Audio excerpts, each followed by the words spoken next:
No, it's really to go deep in this theme of the repetition, because I always I never liked loops, like making music for many years. I really disliked loop machines and loopy kind of music and avoided it.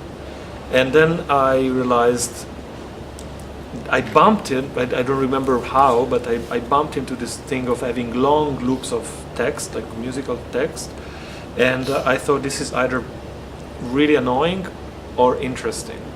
And I started experimenting, going into it with in an obsessive manner, really. Like I take this thing and I repeat it over and over and over and over for a very long time.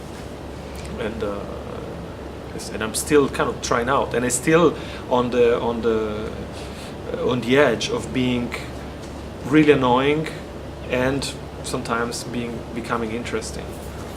Big showers and the lovely flowers, flower baskets, some patterns, some scratches. So one thing that always catches my eyes is that all the shutters are down in the houses. There is no sign in here, there is no sign in here. That's lovely, the lovely side of it. It's called the old brown here, eating ice cream, that is right. Well, we have three very different roles, and my role is the one of the reenactor, I'd say. Like I transvest myself with the voices of people that's been reading my text, and that I cast it into those melodies, speech melodies. So I kind of dress up with those voices of other people and relearn their ways of speaking, and bring up the musicality of it, which develops day after day. Then Kenta, I think, the guitar player, has a role of, I think he has a very, he's kind of the sound explorer. Like he goes inside the sound, he plays with me all the time, and he really has this kind of, he creates an energy by being extremely precise and making the sound thicker and thicker by just following exactly what I do, or what's in the music rather than what's in the speech. So he's really going deep, and he's been making an incredible work also on those melodies. Like he's been working and working and working, and the sound becomes larger. And Tony, the drummer, I think his role is the one of the unfolder in a way, because this music is extremely rhythmical, but speech doesn't have a constant pulse.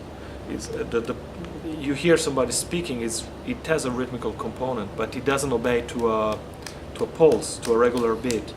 And the role of Tony is that one of making evident all the possible rhythms that are in there. Like you hear a phrase, and there is one time, but then maybe there are other 2 or 3 times. So you have these constant rhythmical modulations that are in there, and I think his job is that of unfolding those possibilities and create this sense that in the listener and even in us, because like I don't move that much rhythmically. I am doing the same thing, and sometimes I have the feeling, oh, this is a slow piece, and suddenly it's become a faster piece. Like it really modulates rhythmically, and so we kind of have these 3 different jobs in the band. Il nostro ruolo della viaggio sul passato qualche secondo fa, ora sono solo 4 aspetti davanti, il venitore fa calcoli, il brighiere sa che 2 sono i poliziotti dei 4 che aveva appena diviso per 2, l'idea di arrancare di spalle ansia di mettere qualcosa di troppo veloce a questo punto, anche troppo lontano per poter dire cosa sia, e che sta sparendo in fondo al bagno asciuga. Il senso di disperazione si avvicina, che si impadronisce dai 2 poliziotti rimasti, risucchiato, pulito, molto giovane. Forse appena maggiorenne già tutto al confronto di quello suo compagno, suo fratellino più innocente e piccolo che se ne è scappato. The lyrics are kind of found objects in a way, like they are made up of fragments that I collect, and many of them are found, something that stick to my head or stick to my notebooks over time, and some are really something that I hear people saying or stuff that I found in newspaper. But they finally find a association on the paper, and they have kind of like a layered. They function on different layers, because I try to use an aesthetic judgment in putting them together, but I can read them in different ways. And this is part of the repeating game, because when you repeat something over and over, you kind of forget about the meaning, or like after a while you start having another meaning, or you forget what it was about at the beginning. Some of these lyrics, they start from very personal things. They are related to very personal things in my life that are not disclosed. Like, you know, if you don't know, you cannot figure it out. And in some cases I still remember, in some cases these memories are washed away and new meanings come. Some other pieces have very free associations, and but I like this thing that the meaning is always hinted but never written. Wow.